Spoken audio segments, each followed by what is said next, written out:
Assalamualaikum warahmatullahi wabarakatuh. Perkenalkan, nama saya Heronisa dari kelas PJKRD NIM 1931041142. Baik, di sini saya akan menjelaskan tentang pengertian, tujuan dan prinsip tes, pengukuran dan evaluasi. 1. Pengertian tes. Menurut Cronbach 1960, tes adalah suatu proses yang sistematis untuk mengobservasi tingkah laku seseorang yang dideskripsikan dengan menggunakan skala berupa angka atau sistem dengan kategori tertentu. Menurut Brown F.G. 1970, tes adalah suatu proses yang sistematis yang mengobservasi tingkah laku sesuatu sampel atau individu. Sedangkan menurut Johnson dan Nelson 1974, tes adalah suatu bentuk pernyataan atau pengukuran yang digunakan untuk menilai pengetahuan dan kemampuan usaha fisik. Dan beberapa pendapat di atas dapat disimpulkan bahwa tes merupakan suatu bentuk proses yang dilakukan untuk menilai tingkah laku atau kemampuan fisik seseorang dengan menggunakan sistem tertentu. 2. Tujuan tes. Tujuan tes merupakan instrumen atau alat yang digunakan untuk mengumpulkan informasi berupa pengetahuan atau keterampilan seseorang. Berdasarkan jenisnya, tes dapat berupa A. Tes tertulis, B. Tes lisan, C. Tes keterampilan. Sedangkan di dalam mata pelajaran pendidikan jasmani, dikenal beberapa jenis tes, yaitu tes pengetahuan dan tes keterampilan. Tes pengetahuan dilakukan secara tertulis maupun secara lisan, sedangkan tes keterampilan dapat dilakukan untuk mengukur tingkat keterampilan siswa. Tes ini dapat berupa tes keterampilan olahraga maupun tes kemampuan fisik, berupa komponen kebugaran jasmani. Beberapa contoh tes keterampilan jasmani dalam olahraga antara lain tes keterampilan bola voli, sepak takraw, sepak bola, dan lain-lain. 3. Prinsip tes. Sebagai alat pengumpul informasi atau data, maka tes harus dirancang secara khusus. Kekhususan tes terlihat dari bentuk tes yang akan dilakukan, yang dimana dari kesemua tes yang dilakukan harus meliputi dan mencakup rumusan masalah atau dengan kriteria yang telah dirancang sebelumnya. Demikian juga waktu yang disediakan untuk melakukan tes harus dirancang sesuai kriteria yang telah ditetapkan atau yang telah dirancang secara khusus. Selain itu, aspek dalam melakukan tes juga terbatas, biasanya meliputi ranah kognitif, efektif, dan psikomotor. 1. Pengertian pengukuran. Menurut Edwin dan Brown 1957, pengukuran adalah proses penentuan tingkat kuantitas dari sesuatu. Menurut Johnson dan Nelson 1974, pengukuran memiliki tujuan untuk membantu proses evaluasi dengan menggunakan berbagai teknik dan alat untuk menggunakan data. Sedangkan menurut Matthew 1978, pengukuran merupakan bagian dari evaluasi melalui prosedur kuantitatif dengan menggunakan instrumen tertentu. Dari beberapa pendapat di atas dapat disimpulkan bahwa pengukuran merupakan suatu proses penentuan tingkat kuantitas sesuatu dengan menggunakan ataupun alat tertentu dalam menggunakan data.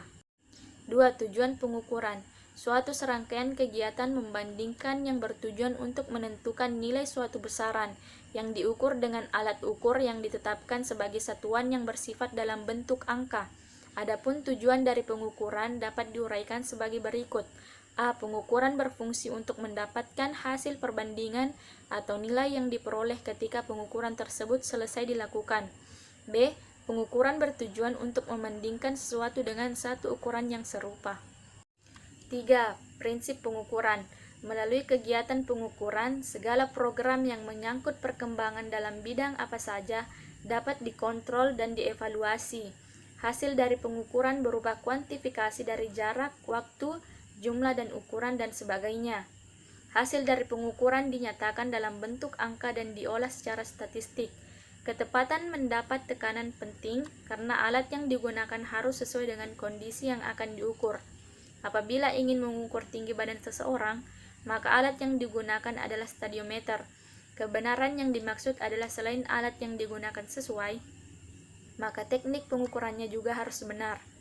Contoh tes pengukuran adalah pengukuran kecepatan lari, renang, dan balap sepeda dengan menggunakan stopwatch. Selain itu, untuk mengukur jauhnya lompatan atlet lompat jauh, tingginya lompatan atlet lompat tinggi, jauhnya lemparan atlet lempar lembing, lempar cakram, tolak peluru, dan lontar martil diukur dengan menggunakan meteran.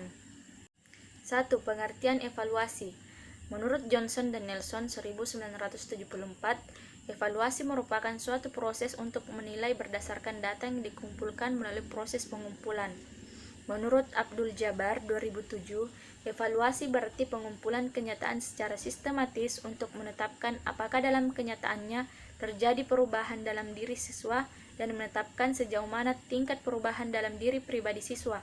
Sedangkan menurut Verducci 1980, evaluasi merupakan proses yang sistematis untuk menentukan tingkat tercapainya suatu tujuan. Menurut Kirkendall 1980, evaluasi adalah suatu proses penentuan nilai atau pengumpulan data yang memiliki makna. Ratna Sayekti 1988 menyatakan evaluasi adalah suatu proses yang sistematis untuk menentukan beberapa jauh tujuan instruksional telah dicapai siswa. Berdasarkan beberapa pendapat di atas, dapat disimpulkan bahwa evaluasi merupakan suatu proses yang sistematis untuk menentukan nilai berdasarkan data yang dikumpulkan melalui pengukuran. 2. Tujuan evaluasi. Secara umum, evaluasi bertujuan untuk melihat sejauh mana suatu program atau suatu kegiatan tertentu dapat mencapai tujuan yang telah ditentukan. Secara spesifik, evaluasi memiliki banyak tujuan dan manfaat. Karena itu, menurut Recce dan Walker 1997, terdapat beberapa alasan mengapa evaluasi harus dilakukan, yaitu menurut Komsia 2012. A. Memperkuat kegiatan belajar. B. Menguji pemahaman dan kemampuan siswa. C. Memastikan pengetahuan persyarat yang sesuai. D. Mendukung terlaksananya kegiatan pembelajaran. E. Memotivasi siswa. F. Memberi umpan balik bagi siswa. G. Memberi umpan balik bagi guru. H. Memelihara standar mutu. I. Mencapai kemajuan proses dan hasil belajar. J. Memprediksi kinerja pembelajaran selanjutnya. K. Menilai kualitas belajar. Selain itu, perlu diketahui pula adanya tujuan evaluasi media pembelajaran, antara lain A. Memilih media pendidikan yang akan dipergunakan oleh kelas. B. Untuk melihat prosedur atau mekanisasi menggunakan sesuatu alat. C. Untuk memeriksa apakah tujuan menggunakan alat tersebut telah tercapai. D. Menilai kemampuan guru menggunakan media pendidikan. E. Memberikan informasi untuk kepentingan administrasi. F. Untuk memperbaiki alat media itu sendiri. Susilana 2007. 2. Prinsip evaluasi. Berikut ini beberapa prinsip dalam suatu penilaian menurut Purwanto 2006. A. Penilaian hendaknya didasarkan atas hasil pengukuran yang komprehensif. B. Harus dibedakan antara penskoran, scoring, dan penilaian grading. C. Dalam proses pemberian nilai hendaknya diperhatikan adanya dua macam orientasi, yaitu penilaian yang norm referenced dalam kelompok dan kriterian referenced individu. D. Kegiatan pemberian nilai hendaknya merupakan bagian integral dari proses belajar mengajar, artinya menjadi feedback atau umpan balik. E. Penilaian harus bersifat komparabel, adil. F. Sistem penilaian yang dipergunakan hendaknya jelas bagi siswa dan bagi pengajar sendiri. 1. Tujuan pengukuran dan evaluasi. Menurut Safrit 1981 dan Verducci 1980. A. Mendiagnosis kelemahan. B. Pengelompokan siswa sesuai dengan kemampuan. C. Mengarahkan siswa sesuai dengan program. D. Memprediksi tingkat kemampuan. E. Menentukan prestasi siswa. F. Mengetahui kemajuan siswa. G. Memotivasi siswa. H. Penentuan kelas. I. Mengevaluasi efektivitas pengajaran. J. Melakukan perbaikan program administrasi. K. Mengevaluasi kurikulum. 1. Tujuan pengukuran dan evaluasi. Menurut Kirkendall 1980. A. Penentuan status. B. Pengelompokan siswa. C. Seleksi siswa. D. Diagnosis dan bimbingan. E. Motivasi. F. Mempertahankan standar. G. Perlengkapan pengalaman pendidikan. H. Melengkapi penelitian. 2. Prinsip pengukuran dan evaluasi. Prinsip-prinsip tersebut diantaranya A. Program pengukuran dan evaluasi sesuai dengan filsafat hidup dan pendidikan. B. Pengukuran harus dilakukan secara objektif. C. Evaluasi dilaksanakan sebelum, selama, dan setelah proses belajar mengajar. D. Prinsip kontinuitas. E. Prinsip menyeluruh komprehensif. F. Pengukuran dan evaluasi harus dipimpin dan dikelola oleh orang yang ahli di bidangnya. G. Hasil dari pengukuran dan evaluasi harus diinterpretasikan untuk semua individu tentang aspek sosial, mental, fisik, dan psikologis.